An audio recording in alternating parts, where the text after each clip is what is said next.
Eu convido a igreja para fazermos a leitura da Palavra de Deus,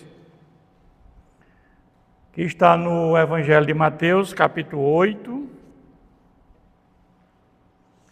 E vamos ler dos versículos 14 ao 17. Mateus, primeiro Evangelho do Novo Testamento, capítulo 8, versículos 14 ao 17.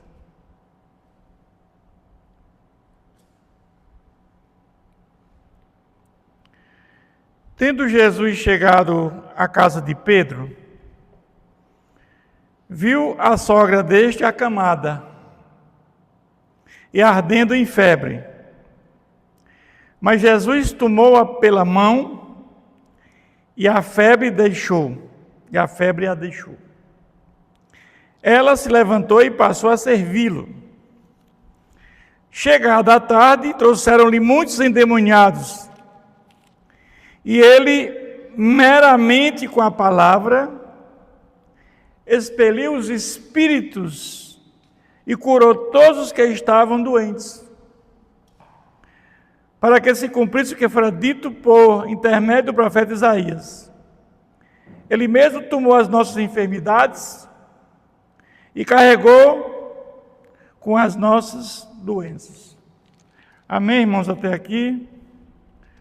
Vamos orar ao Senhor, pedir orientação para esse momento. Senhor nosso Deus, Pai querido, louvado, exaltado seja o Teu nome, Pai. Pedimos agora que Teu Santo Espírito venha nos ajudar na compreensão desse texto, Pai. Que essa palavra venha ser edificadora para nossas vidas. Que possamos cada vez mais viver uma vida em plena comunhão com o Senhor, uma vida de obediência na plenitude do Teu Santo Espírito, Pai. Obrigado pelo Teu cuidado, pelo Teu amor por cada um de nós. Oramos em nome de Jesus. Amém. Eu quero, à luz desse texto bíblico, dessa perícope, trazer a seguinte mensagem para a igreja.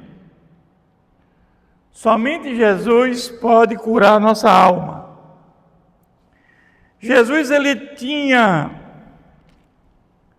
proferido o maior sermão da história, que é o Sermão do Monte, onde ali Jesus, ele fala das regras que nós devemos obedecer para participar do reino de Deus. Jesus fará uma série de colocações ali naquele sermão, e Jesus, ao sair daquele sermão, ele encontra ali um leproso, a caminho de Cafarnaum, e ali ele cura aquele leproso. Ele diz para Jesus: se tu quiseres, pode me curar. E Jesus cura imediatamente aquele homem, ele ficou limpo daquela lepra. Mas ainda a caminho de Cafarnaum, ele cura um criado de um centurião. Esse estava muito doente, e Jesus manda uma palavra, e aquele rapaz foi curado. Mas aí agora Jesus chega à sua casa em Cafarnaum. E aqui nesse texto que acabamos de ler, nós temos uma amostra de dois acontecimentos. Pessoas necessitadas com uma doença física e outras com doenças espirituais. O fato é que Jesus, ele com 30 anos, quando ele completa 30 anos, ele vai morar em Cafarnaum para se cumprir a profecia que existia acerca disso. Mas Jesus não tinha casa em Cafarnaum. Jesus, o Criador do universo, se hospedava na casa de Pedro. Porque Jesus não tinha uma casa para morar. Então, o interessante é que o dono do universo, o criador de tudo, não tinha onde morar. Então, ele mora na casa de Pedro. E ele tinha uma relação fraterna com Pedro e com a família. E ele é amado pelos apóstolos. Mas quando Jesus chega em Cafarnaum, o texto bíblico diz que, tendo Jesus chegado à casa de Pedro, viu a sogra deste acamada e ardendo em febre. Então Jesus encontra a sogra de Pedro e ele a cura. Mas o fato aqui interessante, irmãos, é que ninguém pediu que Jesus curasse aquela mulher. Ninguém disse para Jesus que ela estava doente. Nem Pedro, nem a própria sogra, nem a mulher de Pedro. E possivelmente o irmão de Pedro também morava ali, que era André. Ninguém falou para Jesus. O fato é porque Jesus, ele conhece as nossas necessidades antes mesmo que nós venhamos a saber, meus irmãos. E aquela situação, na realidade, estava prejudicando a família, porque aquela mulher lá que fazia as atividades da casa. Mas o nosso Deus, o Deus que nós cremos, o Deus que nós amamos, o Deus que nos regenerou através do Espírito Santo, nos justificou através da nossa fé em Jesus Cristo, Ele tudo vê, tudo pode, tudo sabe. Somente Deus tem os atributos de onipresença, onipotência e onisciência. Somente Ele tem esses atributos, Ele é eterno, Ele é imutável. E Ele tem um conhecimento de todas as nossas dimensões, das nossas necessidades materiais e espirituais da nossa vida. Ou seja, Ele conhece a necessidade do valor temporal, nosso valor eterno. Jesus, Ele conhece tudo sobre a nossa vida. Mas quando quando Jesus curou a sogra de Pedro, o interessante é que essa mulher estava com febre. E febre não é uma doença, febre é um indicativo que a pessoa está doente, porque tem uma inflamação. E o fato é que ela, de forma imediata, ela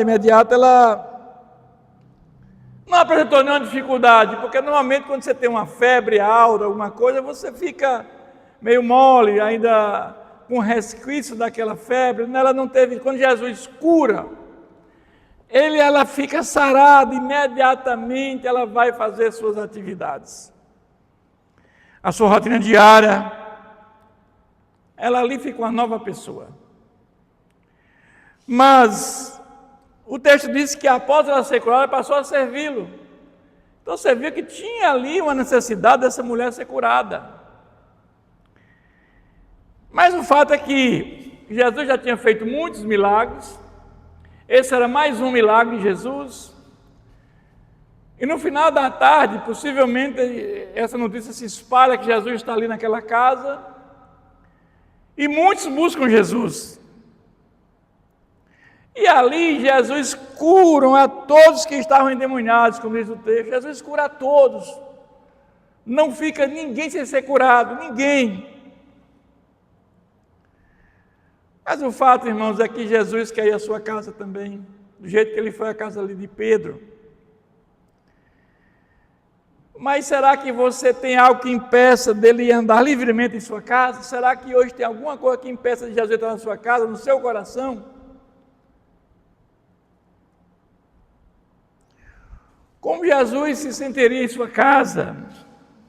Ele pode chegar a qualquer momento, bater na porta. Será que vai ser bem recebido?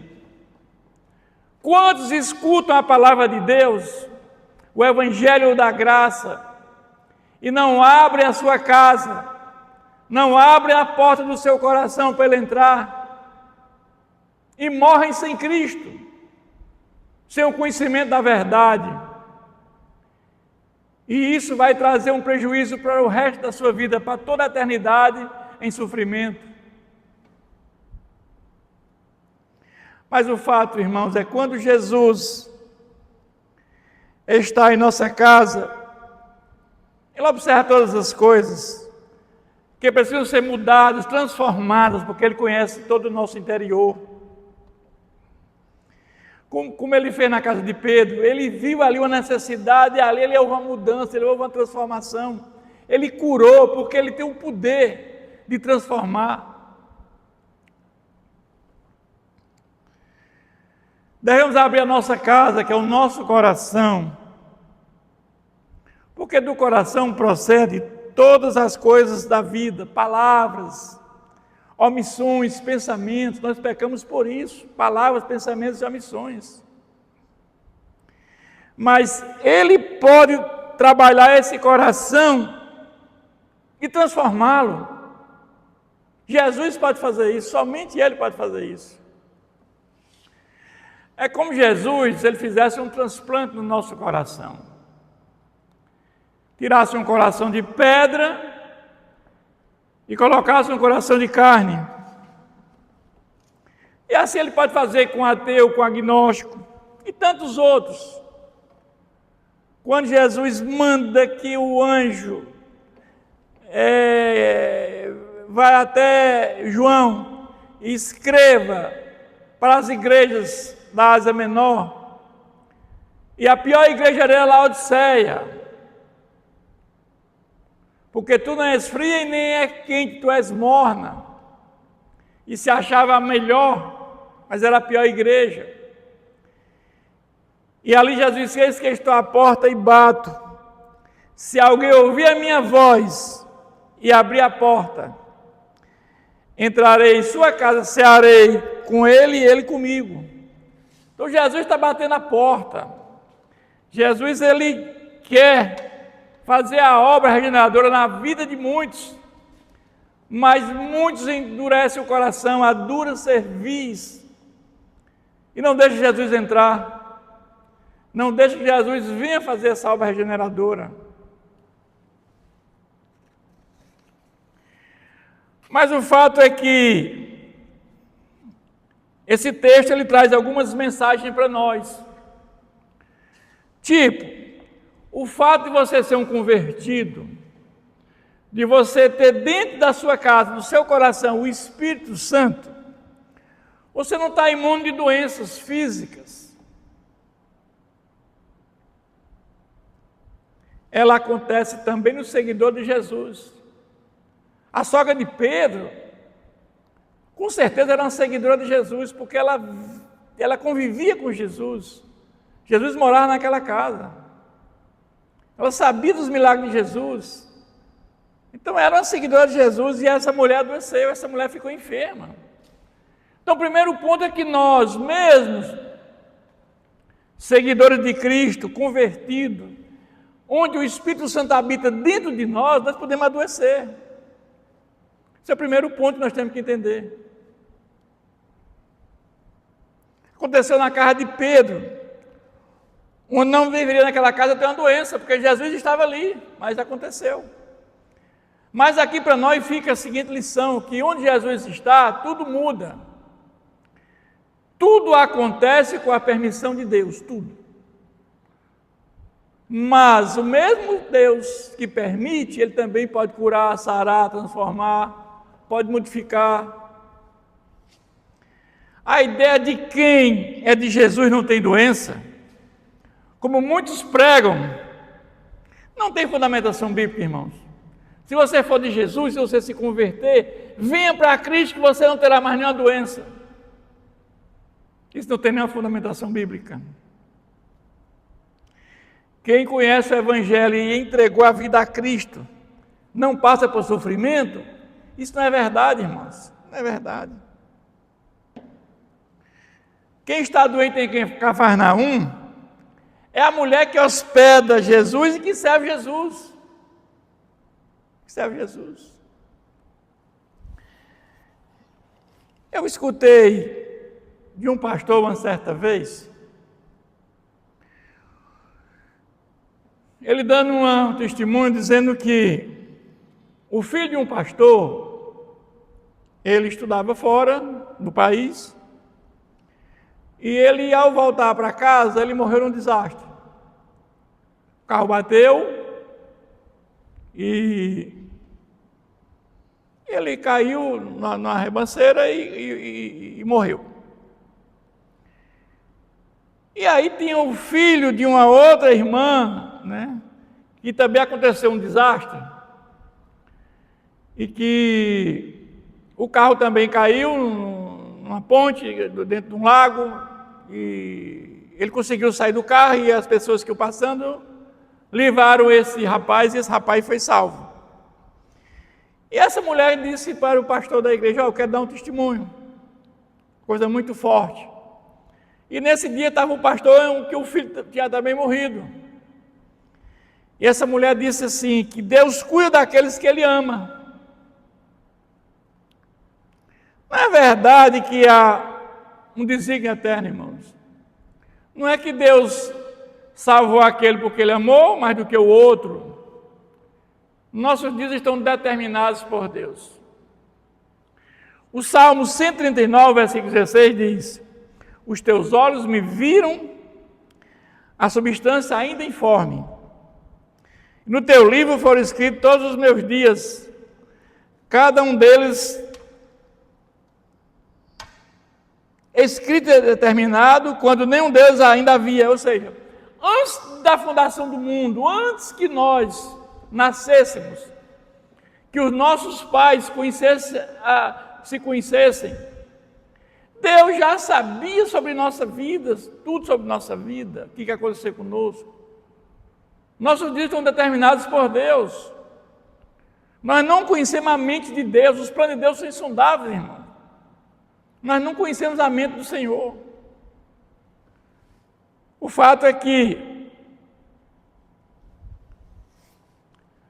quando nós oramos, a oração não muda os planos de Deus. Pois Deus é imutável, Deus não muda. Você não vai orar e vai mudar os planos de Deus, irmãos. Não tem como. Porque Deus é imutável. Tudo que acontecer é porque já está determinado por Deus. Porque os seus planos são insondáveis e nós não conhecemos a sua mente. Quando o rei Ezequias adoeceu, ele orou ao Senhor. Quando ele ia morrer daquela doença, e Deus pede que o profeta vá até a sua casa e diz que ele terá mais 15 anos de vida, porque já estava previsto. Não é porque a oração de Ezequias mudou os planos de Deus.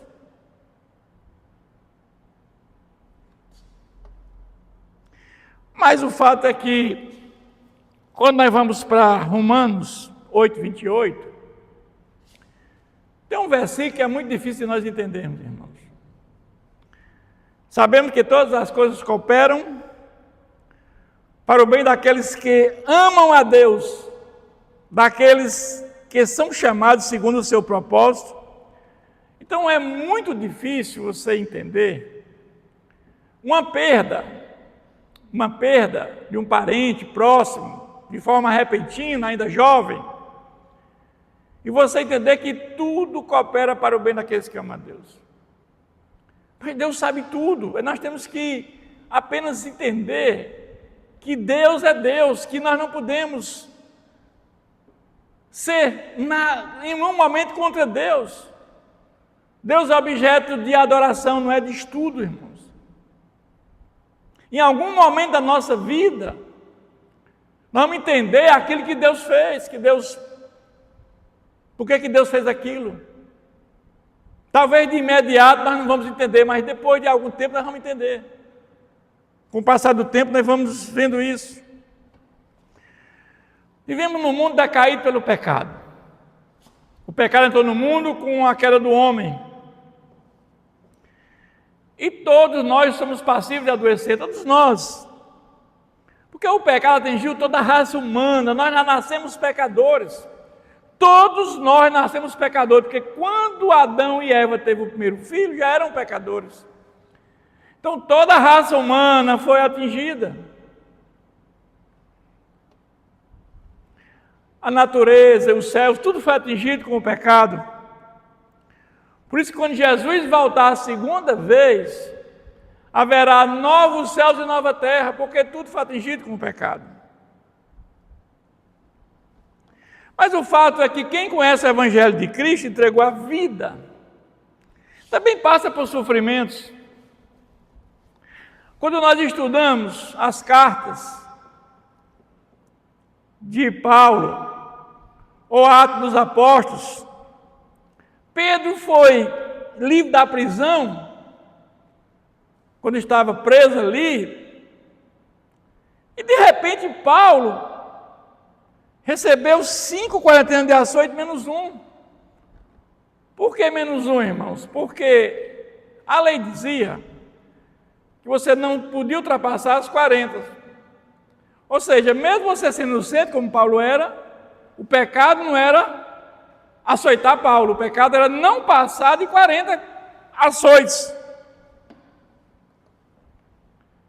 E aí davam 39, por quê? Porque aí não tinha como ultrapassar as 40, esse era o cuidado que eles tinham.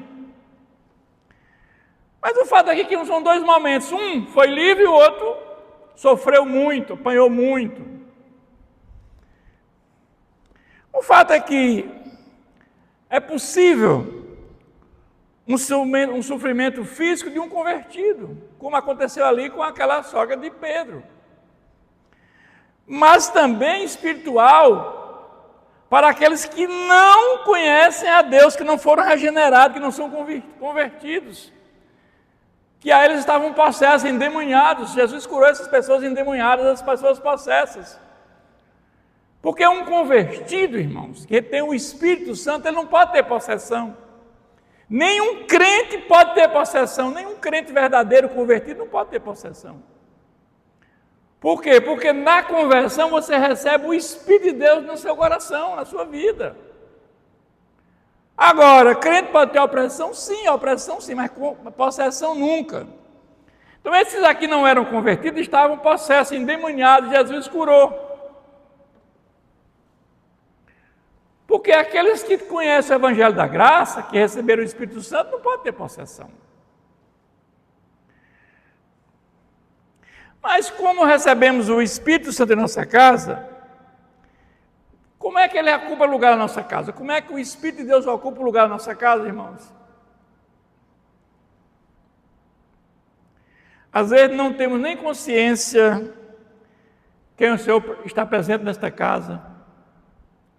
Mas nós temos essa certeza, aqueles que conhecem a palavra, que quando você é um verdadeiro convertido,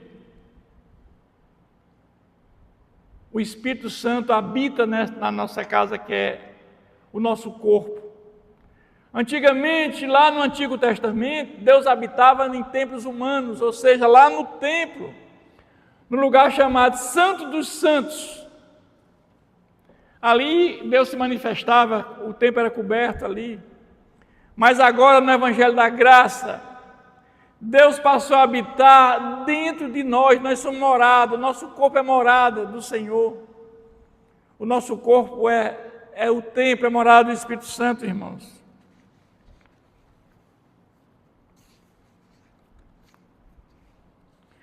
Mas o fato é que onde quer que nós estejamos, está conosco a presença do Senhor. Onde quer que nós estejamos, Deus está presente conosco. Daí o cuidado da nossa vida, da nossa prática de vida. A nossa prática de vida deve ser uma prática de obediência à palavra de Deus. Que as pessoas sintam em nós a presença de Deus na nossa vida. Que a presença de Deus seja uma constante em nossa vida, irmãos. Deus se importa com a criatura que Ele criou. Deus se importa sim.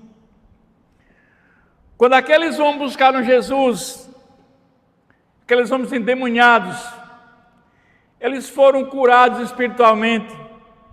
E somente Jesus pode fazer a cura da nossa alma, irmãos. Somente Jesus. Somente Jesus pode fazer a transformação da nossa alma. Em qualquer lugar que nós estejamos, que você esteja, Deus está vendo a sua dor, o seu sofrimento e se compadece. Porque Deus é amor. Deus se compadece daqueles que aceitaram o Evangelho da Graça.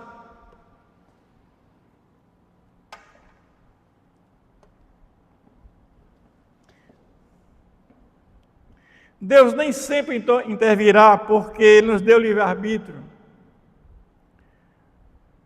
Apesar de os reformados dizer que nós não temos mais livre-arbítrio, mas eu não creio num Deus amoroso, num Deus misericordioso e bondoso, que Ele não tenha critério para escolher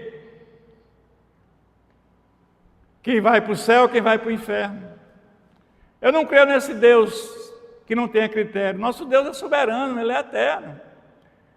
Eu creio sim que Ele deixou a sua palavra, Ele escreveu aqui, inspirou homens, e Ele enviou o Espírito Santo. E aqueles que foram tocados pela sua palavra, que o Espírito Santo convence do pecado, esses são regenerados e são justificados porque colocaram a fé em Jesus e passaram a ser filhos de Deus por adoção. Esse é o critério. E aí esses são os eleitos de Deus. E Deus, pela sua presciência, já sabe quem vai perseverar até o fim da sua vida. E Ele, antes da fundação do mundo, já escreveu o nome no livro da vida. Como Ele diz em Apocalipse, jamais apagarei teu nome no livro da vida. Eu creio que esse é o modelo, é a maneira da salvação. Não que Deus já escolheu, predestinou uns para salvação, outros para perdição.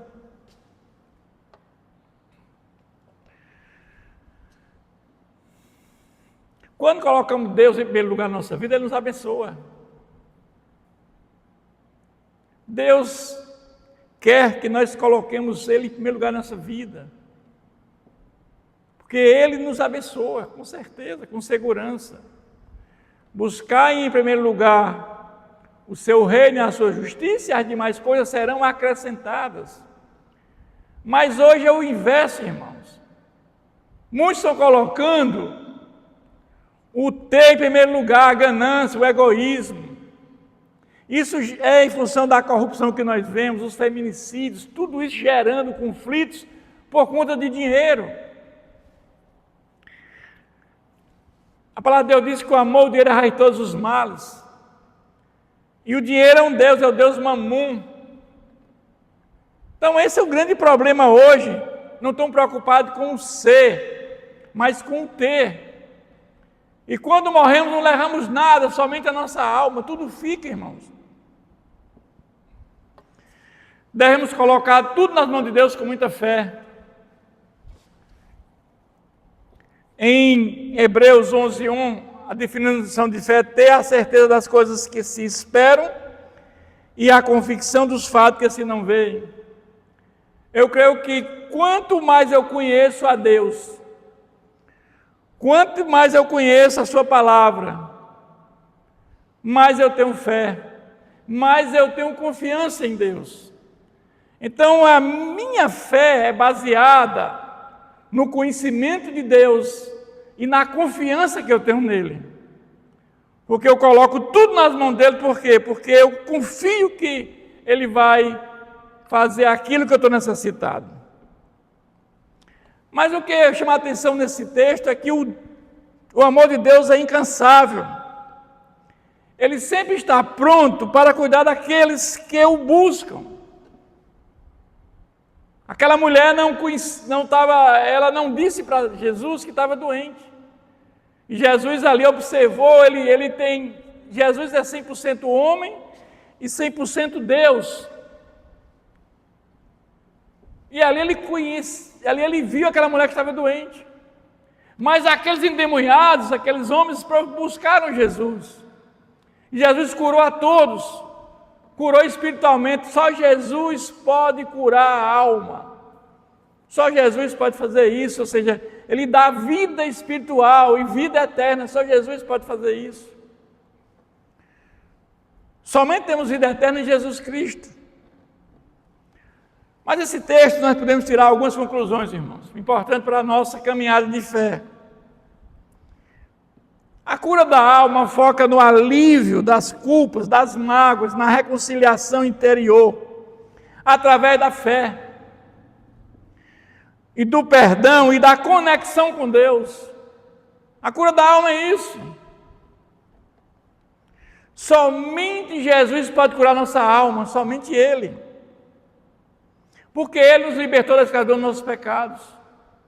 Jesus veio nos religar com Deus. Ele veio levar cativo o cativeiro, nós agora somos livres, porque em Jesus Ele nos reconciliou com Deus.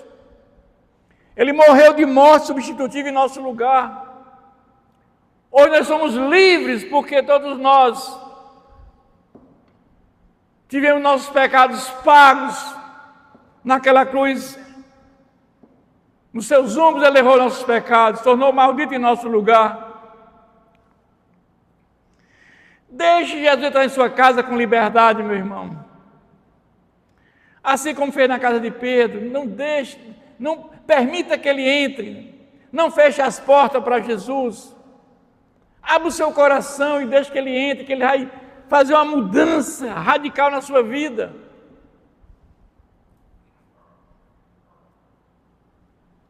Jesus, ele vai ver o que precisa ser trabalhado na sua vida, para curar, sarar, transformar, resgatar. Ele identifica todos os problemas da sua vida, que retira a sua liberdade e a sua paz. Jesus é tudo isso. Jesus quer ocupar um lugar na sua casa, na sua vida, na sua igreja. Deixe-o entrar.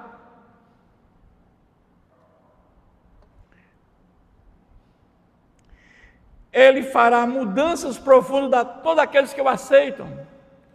Quem aceita o Evangelho de Cristo, já passou por essa mudança, sabe o quanto é bom, o quanto é formidável ter esse encontro com Jesus. Eu sempre digo que o maior milagre que o ser humano pode ter na sua vida é a conversão. Porque é ali que você é batizado com o Espírito Santo, é ali naquele momento que você tem um encontro verdadeiro com Cristo. O maior milagre do ser humano é a conversão, não tem nada igual a isso.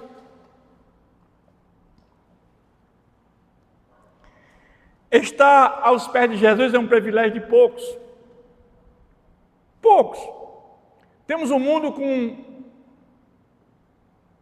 8,4 bilhões de pessoas. Apenas 2,5 bilhões professam o cristianismo. O restante desse povo todo não estão aos pés de Jesus, não confessam Jesus como Senhor e Salvador das suas vidas.